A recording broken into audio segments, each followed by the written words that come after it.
سلام عرض ادب خدمت شما شاگردای عزیز. امید که صحت سلامت باشین. با معذرت که امروز به دلیل خراب بودن وای فای ما نتونستم جلسه اشتراک کنم. درس امروز ما örnekleme بود. در بخش örnekleme بر ما گفته شده که soruları رو okuyunuz ve tekrar ediniz. یعنی سوالات که در پایین داده شده را اولا بخوانین و بعدش هم تکرار کنین. در مثال اول گفته kaç yaşındasın؟ Kaç yaşındasın یعنی چند سال هستی؟ 15 yaşındayım. 15 yaşındayım یعنی 15 سال هستم. در مثال دیگه گفته kaç kardeşin var؟ kaç kardeşin var یعنی چند خواهر یا برادر داری؟ و در جواب گفته 5 kardeşim var. 5 kardeşim var یعنی 5 خواهر برادر دارم. مثال بعدی گفته doğum tarihin kaç؟ doğum tarihin kaç؟ یعنی تاریخ تولدت چند است؟ 15 Nisan 1985. 15 Nisan 1985 یعنی تاریخ تولدم 15 نیسان 1985 است. مثال بعدی گفته تلفن نمران kaç؟ تلفن نمران kaç یعنی نمبر تلفنت چند است؟ و در جواب گفته تلفن نمرم 448 04 44. 448 04 44 یعنی شماره تلفنم 448 04 44 می باشه. و در مثال بعدی گفته kaçıncı sınıftasın؟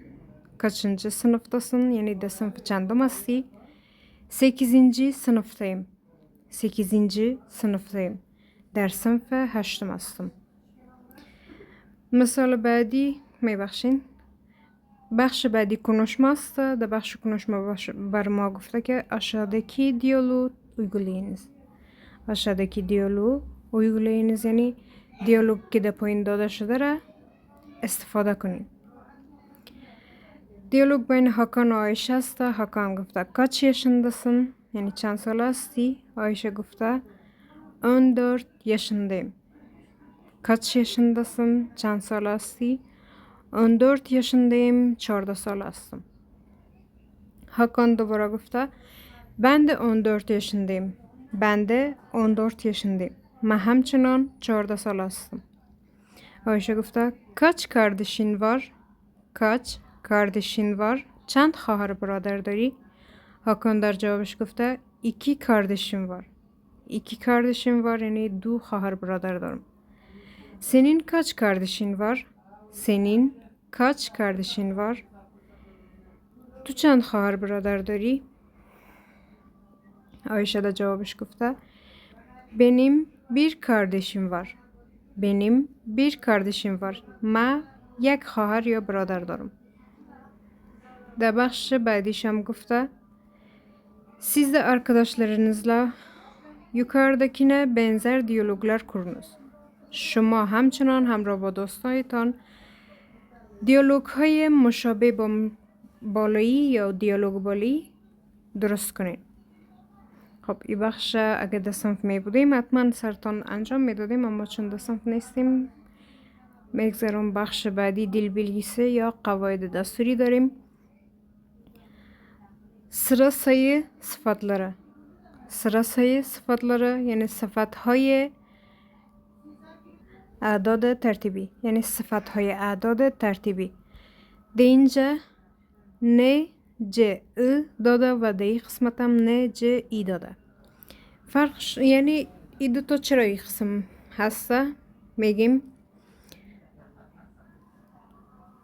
این حرف ما kalın ünlüسته. kalın ünlü یا حروف صدادار ضخیم و این حرف ما هم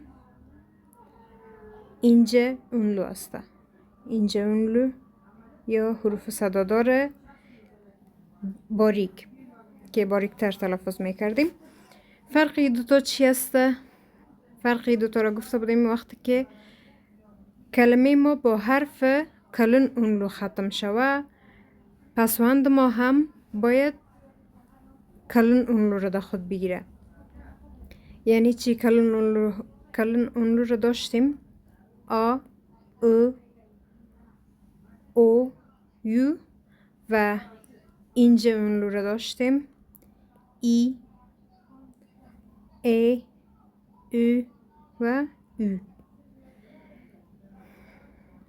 یعنی در قسمت گفتیم که وقتی که کلمه ما با کلن اونلو ختم شوه یا در آخرین حرف صدادارش کلن اونلو باشه، پسوند ما هم شکل کلن را در خود می گرفت. و اگه حرف ما یا کلمه ما با حرف اینجا یا حرف صدادار اینجا ختم می شد، پسوند ما هم شکل اینجا را در خود می گرفت. ده اینجا هم گفته بر ما آ و او بیایه چه قسم میشه و دیگه حرفاش چه قسم میشه. این دی ساختار آ و او بیایه، پسوند ما شکل او را در خود میگیره، یعنی نجه میشه.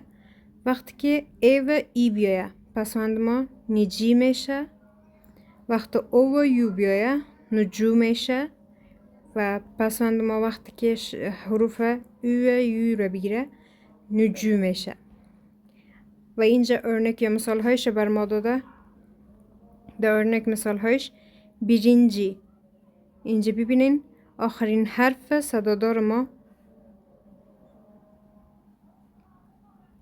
آخرین حرف صدادار ما ای است. پسوند ما هم حرف اینجا اونلو را در خود گرفته. اینجا اونلو یا حرف صدادار باریک birinci. اما وقتی میخوایم نوشتهش کنیم birinci یک میتیم و پلوش یک نقطه. ای یعنی چی معنا میده؟ ای birinci معنا میده، یعنی نخستین، اولین. ikinci دومی، دومین. باز اینجاست، پسوند ما هم شکل اینجا را گرفته. پسوند بعدی ما üçüncü. Üçüncü ببینین این قسمت به خاطری که با هم هماهنگی کنن ünlü uyumu یا ünlü uyumu یا هماهنگی حروف و صدادار قانون ما است. و این قانون ما نه تنها در این قسمت بلکه در دیگه گرامرهایی که میخوانیم هم باید شباهت داشته باشه یا هماهنگی داشته باشه. onuncu دهمی. onuncu ببینین اینجا او در کلمه اون آخرین حرف صدادارش او است. کلن اونلو است. کلن اونلو است. از خاطر پسوند ما هم شکل کلن اونلو را در خود میگیره. در مثال بعد، در درس بعدی، قسمت بعدی شخص ضمیرلری داریم. شخص ضمیرلری یعنی ضمیرهای شخصی. در قسمت birinci tekil şahıs گفته. birinci tekil şahıs یعنی شخص اول مفرد. birinci tekil şahıs یعنی شخص اول مفرد. داریم ben. Ben یعنی من. İkinci tekil şahıs یعنی شخص دوم مفرد. شخص دوم مفرد sen یا تو. Üçüncü tekil şahıs yani şahsı سوم مفرد o میشه. birinci çoğul şahıs yani اولین شخص جمع. اولین شخص جمع biz یا ما میشه. İkinci çoğul şahıs yani şahsı دوم جمع. شخص دوم جمع siz یا شما میشه. و üçüncü çoğul şahıs yani şahsı سوم جمع ما onlar یا آنها میشه. در بخش سومم ایلیک ekleri داریم. ایلیک ekleri یعنی پسوندهای ملکی. پسوندهای ملکی. قسمی که نو پیشتر در بالا برتان گفتم اونلو uyumu یا هماهنگی حروف صدادار قانون است که در تمام پسوندها در تمام ایک ها باید تطابق داشته باشه، یعنی باید در همه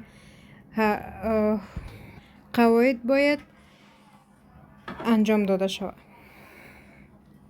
در پیشترم گفتم وقتی حروف کلان او بیایه پسوند ما شکل او را در خود می گرفت. ای و ای بیایه پسوند ما شکل ای را در خود می گرفت. او و یو بیایه پسوند ما شکل یو را می گرفت یا او را می گیم.